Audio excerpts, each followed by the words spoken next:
Assalamualaikum warahmatullahi wabarakatuh. Selamat datang di YouTube channelnya WOD Dian Nabila. Pada kesempatan kali ini, saya akan coba menjelaskan mengenai lingkungan pendidikan Islam, tapi menurut kajian tafsir Quran Surat Al-Mujadilah ayat 11. Nah, poin-poin pembahasan yang akan kita bahas pada materi hari ini terdapat beberapa poin. Yang pertama itu adalah makna global, yang kedua asbabun nuzul, dan yang ketiga tentunya pembahasan tentang pendapat para mufasir mengenai Quran Surat Al-Mujadilah ayat 11.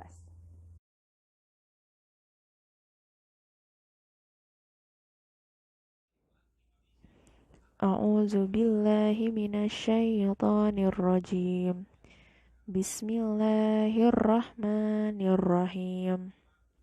Ya ayyuhalladzina amanu idza qila lakum tafassahu fil majalisi fafsahu yafsahillahu lakum. Wa idza qila anshuzu fanshuzu yarfa'illahu alladhina amanu minkum walladhina utul ilma darajah. Wallahu bima ta'maluna khabir. Sadaqallahul azim.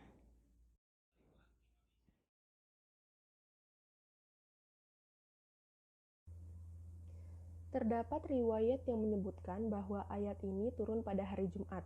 Rasulullah pada hari itu berada di Sufah atau emperan Masjid Nabawi yang sempit.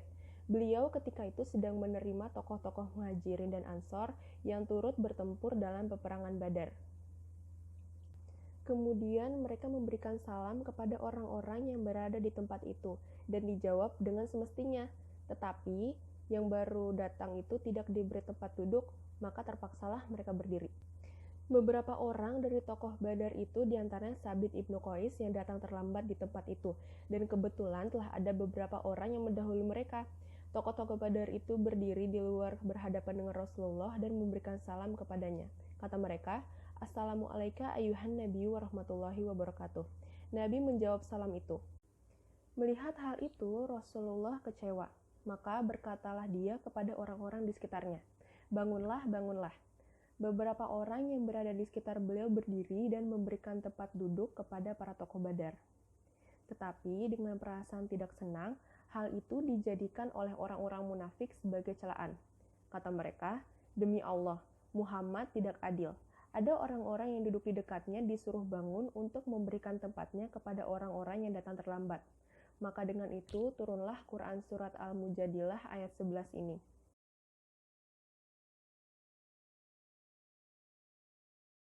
Pada umumnya, makna dari Quran Surat Al-Mujadalah ayat 11 menjelaskan bahwasanya Islam sangat menghargai siapapun yang ingin melakukan suatu kebaikan. Hal ini terlampir dalam firman Allah yang mana memerintahkan kepada hambanya untuk saling memberikan kemudahan kepada siapapun yang ingin berbuat kebaikan. Karena ketika seorang hamba memudahkan orang lain untuk berbuat kebaikan, maka Allah akan memudahkan urusannya.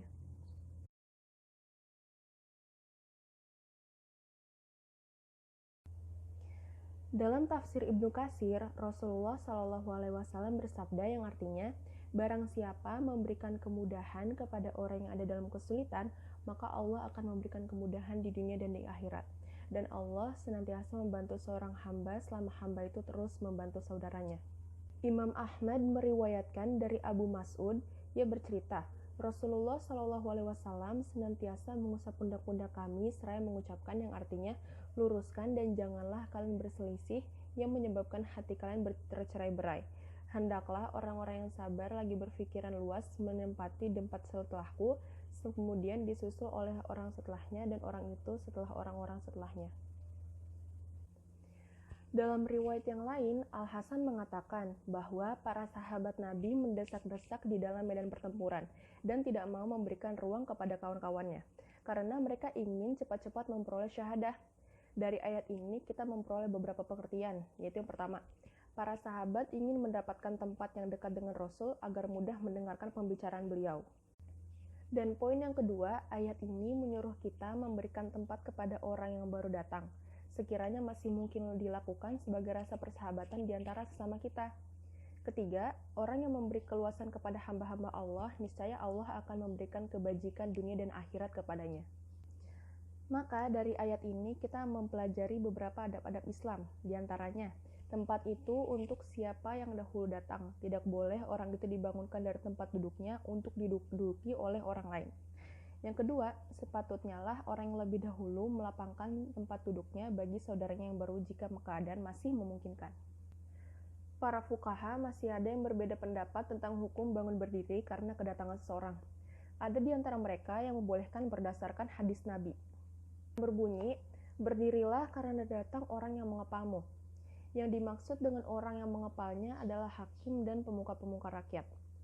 Tetapi jangan pula dijadikan adat yang tetap seperti ini yang berlaku dewasa ini. Setengah ulama tidak membenarkan kita bangun karena datang seorang berlandaskan hadis yang berbunyi, barang siapa suka orang lain berdiri di sekitarnya atau menyambut kedatangan dirinya sambil berdiri, maka hendaklah dia bersiap menempati neraka. Apabila ke suatu majelis Nabi, hendaklah mencari tempat di mana masih kosong dan tidak mencari tempat di muka apabila dikatakan berdiri. Maka hendaklah kamu berdiri. Apabila kamu diminta berdiri dari majelis Rasul untuk memberi ruang kepada orang lain, atau kamu disuruh pergi dari majelis Rasul, maka hendaklah kamu berdiri. Sebab Rasul kadang-kadang ingin bersendiri untuk menyelesaikan urusan-urusan agama atau menunaikan tugas-tugas yang tidak mungkin diselesaikan dengan bersama-sama. Para ulama berpendapat bahwa hukum ini bersifat umum. Mereka berkata, apabila pimpinan suatu majelis memerintah orang yang berdiri di dalam majelis bangun, maka sebaiknya permintaan itu dipenuhi. Memang tidak layak bagi orang yang baru datang membangunkan seseorang dengan tujuan agar dia bisa duduk di tempat itu. Janganlah seseorang membangunkan orang lain dari tempat duduknya, tetapi hendaklah dia mengatakan, bergeserlah sedikit. Hadis diriwayatkan oleh Malik, Al-Bukhari, Muslim, dan At-Tirmizi dari Ibnu Umar. Ada yang mengartikan ayat ini, apabila kamu digerakkan untuk mengerjakan sesuatu yang makruh atau sesuatu urusan agama, maka turutilah ajakan itu dan jangan berayat-ayat. Ayat ini pun memiliki makna bahwa Allah mengangkat derajat orang-orang yang beriman dan orang-orang yang mematuhi perintah. Diangkatnya itu dengan beberapa derajat di atas orang-orang yang tidak beriman. Selain itu, Allah mengangkat derajat orang-orang beriman yang berilmu beberapa derajat tingginya daripada orang yang hanya memiliki iman saja. Alhasil, orang yang dapat mengumpulkan iman dan ilmu, Allah mengangkat orang tersebut beberapa derajat karena ilmunya. Kata majalis adalah bentuk jamak dari kata majelis. Pada mulanya berarti tempat duduk. Dalam konteks ayat ini adalah tempat Nabi Muhammad SAW memberi tuntunan agama ketika itu. Tetapi yang dimaksud di sini adalah tempat keberadaan secara mutlak, baik tempat duduk, tempat berdiri, atau bahkan tempat berbaring.